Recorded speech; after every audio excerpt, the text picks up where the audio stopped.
2021 is over, another January wasteland stretches ahead of us like the romantic comedy our partner forces us to endure before the begrudging blowjob of the Q1 releases. It's time for my second ever roundup of games I didn't review. Last time I did this, I did it before the awards episode, in case I wanted to sneak a dark horse candidate up the drain pipe to clandestinely bugger expectations with its giant dark horse willy. But in practice, anything I don't review is most likely just fine and not worth harping on about. So that was like trying to add croutons to my salad by shaking my keyboard over it. So with expectations set nice and low, let's begin. Unpacking. Some indie games are like hamsters on Viagra, doing an awful lot with very little. Case in point, here's everything you do in unpacking. You click on a moving inbox and drag and drop all the contents into shelves, cabinets and drawers. Then you go to the next room and do it some more. Pitch that in the elevator at Ubisoft and watch everyone's noses wrinkle, like you just blew a hole through the seat of your pants. But it's actually rather enjoyable and zen, and the crunchy pastel-coloured isometric pixel art is pleasantly nostalgic, like a Game Boy Advance in the mouth of a friendly Labrador. Plus it's doing some interesting underhanded narrative stuff as you notice what toys and kitchen appliances our unseen protagonist keeps from move to move, and what potential serial killers they're moving in with. Okay, it's no showstopper, there's no heart-rending emotional storytelling going on, but it's interesting in a, ooh, they do chocolate brownie M&Ms now, sort of way. Before your eyes.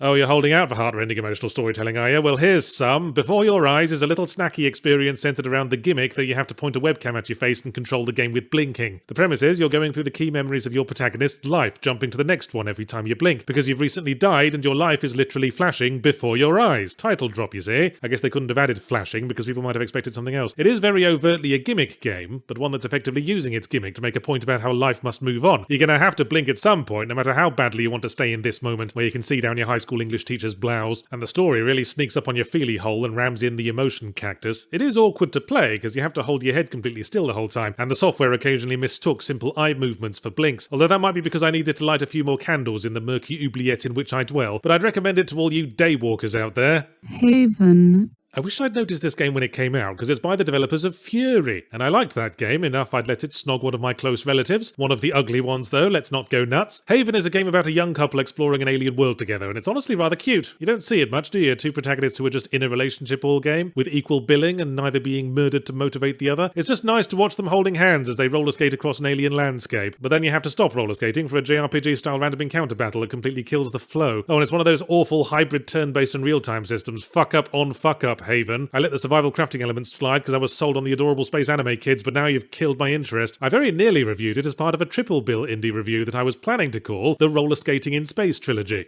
XO1. The second game of which drops the combat and the survival and all forms of organic life, anime or otherwise, and one of the roller skates and most of the remaining one. In XO1, you play a fucking ball bearing rolling around a series of empty deserts, but it completely sucked me in. You hold down a button to become really heavy, then release it to become light again, sort of an oblique metaphor for one's emotional state while reading the news. And by this method alone, you strategically employ slopes and ramps to launch yourself through breathtaking alien landscapes. Story's a bit obtuse and not terribly present, so conceptually it's like one step up from a screensaver, but it made me nostalgic for retro games like Sky Roads or Spin Dizzy that are just about exploring one satisfying core movement mechanic. It's that, but elevated with the spectacular environments modern graphics can offer to make a somewhat hypnotic experience, if not without low points. I played through it twice to absorb the story better, but only ended up confirming that I really didn't want to play that fucking Jungle Planet level again. Solar Ash. Solar Ash is a game by the creators of Hyperlight Drifter, who have dropped their previous unique crunchy pixel art identity in favour of going full 3D third-person open world like everyone else. That's right, they've pulled the Risk of Rain gambit. Still, it maintains Hyperlight Drifter's visual style in that everyone's decked out in magenta and cyan, like they've all sworn fealty to the order of the mostly empty colour printer. Gameplay-wise, Solar Ash is all over the place. It feels like a 3D Sonic game and Mario Galaxy and Shadow of the Colossus all spent an evening together that none of them are now willing to talk about. If you've only room in your roller skating in space budget for one game, then of the trilogy it's probably the one that's most like a game, if you see what I mean. But there's something weirdly forgettable about it that's hard to put my finger on. The story is kinda hard to follow, but more likely it's that the core gameplay never really evolves beyond press button to roller skate and press other button to roller skate a bit faster. Oh Christ, I'm running out of time and I wrote down more titles than I thought. Better hammer the rest out quickfire style. Deedlet in Wonder Labyrinth.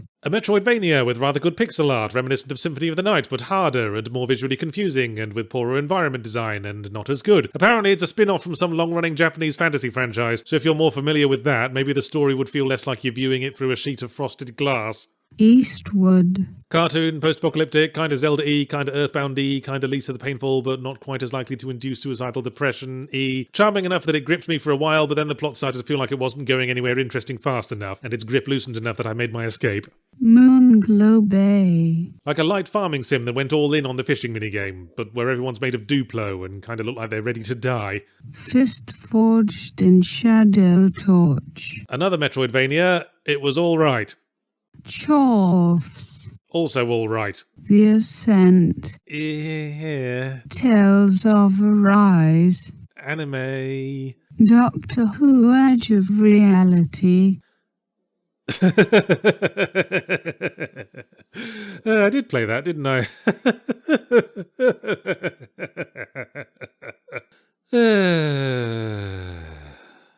Fucking sucked.